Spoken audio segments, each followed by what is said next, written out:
تقدیر کیا ہے؟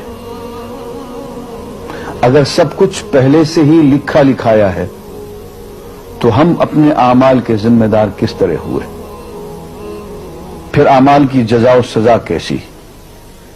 پھر جنت و دوزخ کے کیا معنی؟ وضاحت فرمائے۔ بھئی سچی بات یہ ہے کہ اس سوال نے ایک عرصے تک مجھے بھی ستائے رکھا،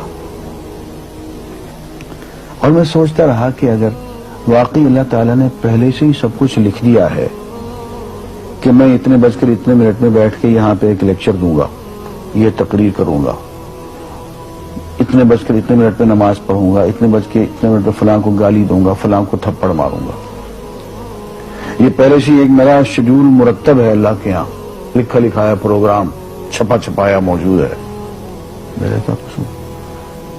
تو لکھنے والے کا قصور ہے؟ بات تو خطرناک ہے نا، بات تو خطرناک ہے نا۔ تقدیر کیا ہے؟ عربی میں اس کے لیے ایک لفظ لکھا جاتا ہے دینی کتابوں میں، علم اللہ السابق، اللہ کا علم جو پہلے سے اسے حاصل ہے۔ اللہ کو معلوم ہے کہ آج میں اتنے بج کر اتنے منٹ پہ اپنی مرضی سے، اپنے ارادے سے، اپنی آزادی فکر اور آزادی عمل پہ، عمل سے کام لیتے ہوئے یہ کام کروں گا۔ اب بھائی کام تو میں اپنی مرضی سے کر رہا ہوں، اپنی آزادی سے، اپنے ارادے سے کر رہا ہوں، لیکن اتنی سی بات تو مانو کہ اللہ تعالیٰ علام الغیوب ہے، علیم بذات الصدور ہے۔ مجھے اپنے بارے میں پتہ نہیں ہے کہ کل 10:10 پہ میں کیا کروں گا، اس کو پتا ہے۔ مجھے اپنے بارے میں پتہ نہیں ہے کہ میں 10 سال کے بعد کہاں ہوں گا، کیا کر رہا ہوں گا، فلاں بج کے فلاں منٹ، اس کو پتا ہے۔ اس کو میرے آزادانہ، خود مختارانہ، فری ول کے ساتھ کیے ہوئے اعمال کا پتہ ہے کہ میں اپنی مرضی سے، اپنے فری ول کے ساتھ، اپنے ارادے سے اتنے بج کر اتنے منٹ پہ کیا کروں گا۔ یہ اس نے اپنے ہاں لکھ رکھا ہے، اس لیے اس کو پوری کائنات کا نظام چلانا ہے۔ اس کا علم جو ہے وہ صحیح ہے، لیکن اس کا علم میرے ارادے سے نہیں ٹکراتا ہے۔ یہ بات میں ایک مثال سے سمجھاؤں گا۔ میرے ساتھ ایک واقعہ پیش ہو گیا، اس دن مجھے تقدیر سمجھ میں آ گئی کہ ہوتی کیا ہے۔ 1971 کی بات ہے کہ یہاں اکاؤنٹنٹ جنرل آفس میں ڈپٹی اکاؤنٹنٹ جنرل تھا۔ اس زمانے میں ایک مشہور نجومی تھا شیخ صادق، یہاں قلعہ گزر سنگھ میں رہتا تھا۔ وہ پتہ نہیں بیچارہ زندہ ہے یا فوت ہو گیا۔ انہوں نے دروازہ کھولا، میرے کمرے میں آ گیا۔ کہاں صاحب ہم آپ کی خدمت کرنا چاہتے ہیں، ہم آپ کو مستقبل کے بارے میں کچھ بتانا چاہتے ہیں۔ میں نے کہا میرے پاس فضول باتوں کے لیے وقت نہیں ہے، میں علم نجوم وغیرہ کو، اس قسم کے یہ فضول باتوں کو میں نہیں مانتا ہوں، مشغول آدمی ہوں، ان چکروں میں مجھے مت ڈالو۔ اس نے کہا سر مجھے صرف 1 منٹ تو آپ دے دیں۔ میں نے کہا ہاں 1 منٹ دیتا ہوں۔ اس نے ایک بہت بڑا کاغذ میرے سامنے لکھا جس پہ 40 خانے بنے ہوئے تھے، 40 چیزوں کے نام لکھے ہوئے تھے،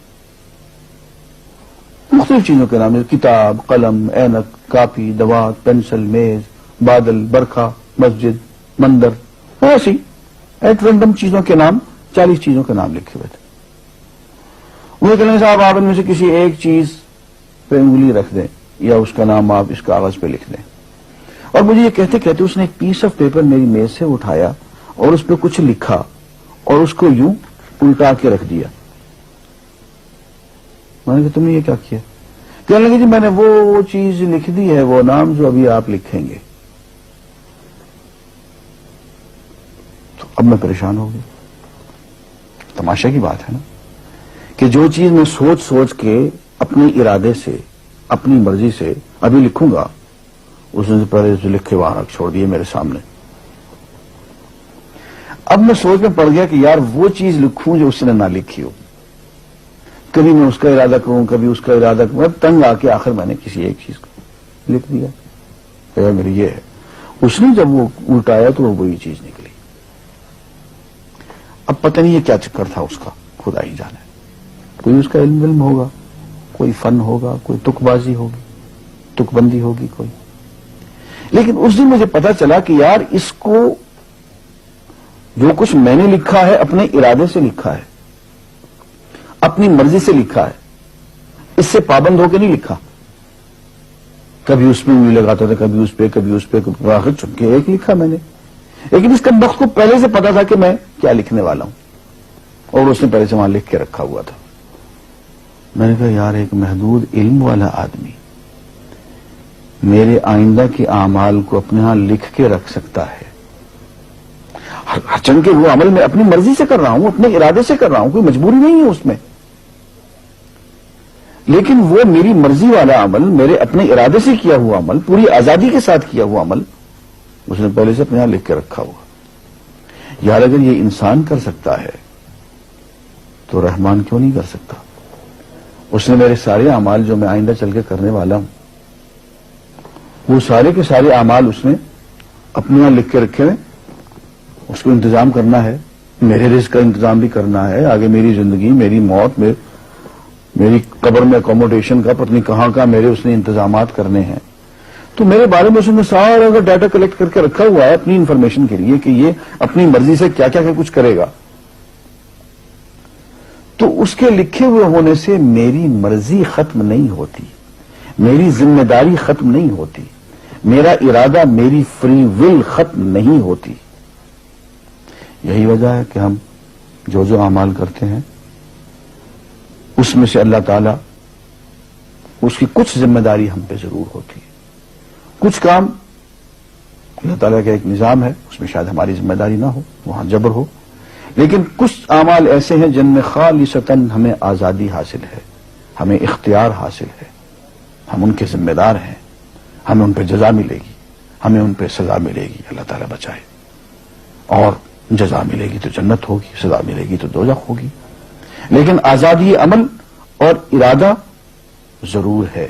یہ الگ بات ہے کہ اللہ تعالیٰ کو پہلے سے ہی معلوم ہے کہ ہم اپنے ارادے سے اور اپنی آزادی اور اپنی مرضی سے ہم آج اور کل اور پرسوں اور سال بھر کے بعد اور 10-20 سال کے بعد ہم کیا کیا کریں گے اس کے ہاں لکھا ہوا ہے. وَعِندَهُ عِلْمُ الْكِتَابِ، اس کے ہاں سب کچھ لکھا ہوا ہے. لیکن ہم جو کرتے ہیں اپنے ارادے سے کرتے ہیں اور اس کے